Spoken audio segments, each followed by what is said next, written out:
What is up, math superstars? In this edition of Mr. Peterson Presents, we're talking about how to take a fraction and write it into the percent format. And so we have some different hints here. Hints are is that we need to make an equivalent fraction with a denominator of 100. We're going to go ahead and write that numerator as our percent.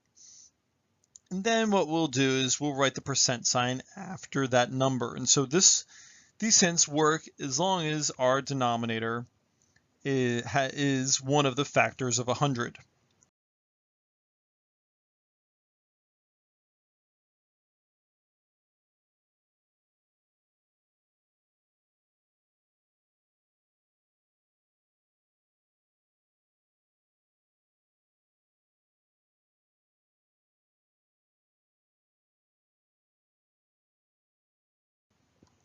So let's go ahead and take a look at these examples. So I have 4/5, and to make it as a fraction out of 100, 5 is a factor of 100, so 5 times 20 gives me 100.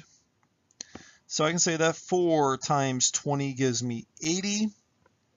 So I can say that 4/5 as a percent is 80%. What about 13/20ths? So 20 is a factor of 100. So I can write that as fraction out of 100. So 20 times 5 gives me 100. So then if I multiply the top by 5, 13 times 5 gives me 65.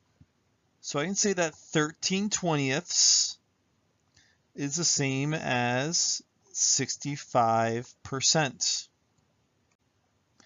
Now, what about 1/8? And so if I'm going to write this fraction as a percent, this one's a little trickier. So what you're going to need to do is you're going to need to do your long division again. So you can see I'm setting myself up for some long division. So 8 goes into 10 one time. 8 times 1 is 8. And then you subtract them. 10 minus 8 is 2. And then I'm going to bring down the 0. So 8 goes into 22 times. So 2 times 8 is 16. So 20 minus 16 is 4. And then I'm going to bring down the 0. One last time. 8 goes into 45 times evenly. 5 times 8 gives me 40, and there's my remainder of 0. So I can stop with my decimal. So for this one, I have my decimal now is 0 and 125 thousandths. So I'm going to write that as a fraction.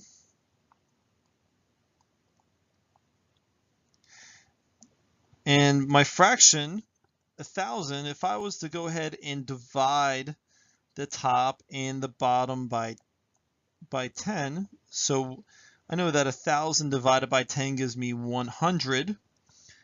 If I'm going to go ahead and divide 125 by 10, it's going to give me a decimal of 12.5.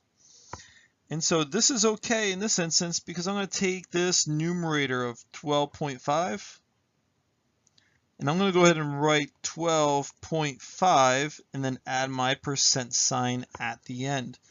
And so I can say that my fraction of 1/8 is the same as 12.5%.